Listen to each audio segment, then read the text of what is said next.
Not every villain is scary because they're physically imposing, armed to the teeth, or powerful in the Force. One of the most formidable figures in this vein is Grand Moff Wilhuff Tarkin. Tarkin was born on the planet Eriadu. It's a key planet in the Outer Rim. The Tarkin family is prestigious and wealthy. Tarkin was raised with a sense of superiority and an unquenchable thirst for power. The Tarkin family had a 1,000-year history of both political and military service, which prepped Tarkin for his future, establishing law and order over the galaxy. Tarkin's career officially started in the Republic Outland region's security force. He demonstrated a strong aptitude in strategy and combat. He rose through the ranks quickly, but didn't make friends amongst his peers. Much of the work Tarkin did at this time was in stopping pirates and other insurgents. This work solidified Tarkin's belief in a government being able to impose law and order across the galaxy with an iron fist. Early in Tarkin's career, Palpatine took notice. Palpatine was just a senator when the two initially met, but Palpatine took note of him and his unique talents. More importantly, Tarkin's views. Palpatine, ever the master of puppets, became something of an ally for Tarkin and helped him along in his career. Tarkin was happy for the rise, but looking from the outside in, it's likely Palpatine was just grooming the man for the position he would one day hold in Palpatine's newly formed Galactic Empire. Tarkin would go on to become one of Palpatine's most trusted officials. During his time serving the Grand Army of the Republic, Tarkin received much acclaim for his actions to maintain peace and stability, especially in the Outer Rim.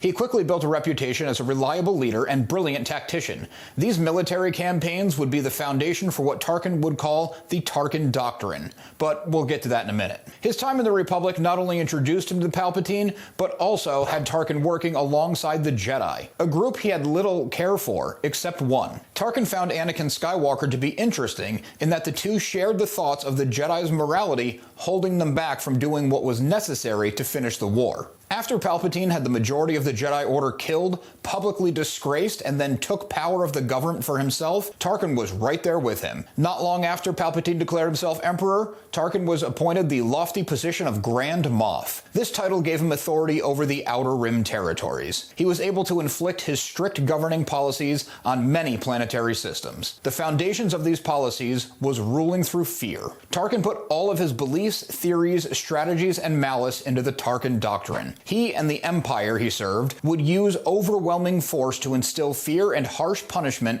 to deter rebellion. He believed the threat of force was more efficient than using force directly, and I mean force in our sense, not the mystical energy field. These principles carried over into a much bigger project. Palpatine had been working on making the Death Star a reality. Tarkin came on board to oversee its construction and advocate for its use as a threat. To show the galaxy that the threat of the Death Star was very real, he demonstrated its ability to destroy an entire planet on the peaceful planet of Alderaan.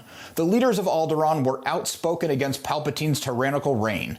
Destroying Alderaan didn't just demonstrate the power of the Death Star, it reinforced the rebellion's efforts to stop the Empire. The Rebel fleet first went to Scarif to steal the plans for the battle station, then, not long after, rallied once again for an all-or-nothing assault against the battle station. Tarkin was confident in the Death Star's power. He didn't know that a man, Galen Erso, who Tarkin considered an ally, considered himself a prisoner. Galen left a small but crucial exploit in the Death Star's plans. The Rebel Alliance was able to exploit this little detail, and the battle station was destroyed, with Tarkin still on board. Tarkin's a fascinating villain in the Star Wars universe. Darth Vader even listened to him in A New Hope. That told us everything we needed to know about this terrifying man. He ordered the destruction of a planet, killing billions, without blinking.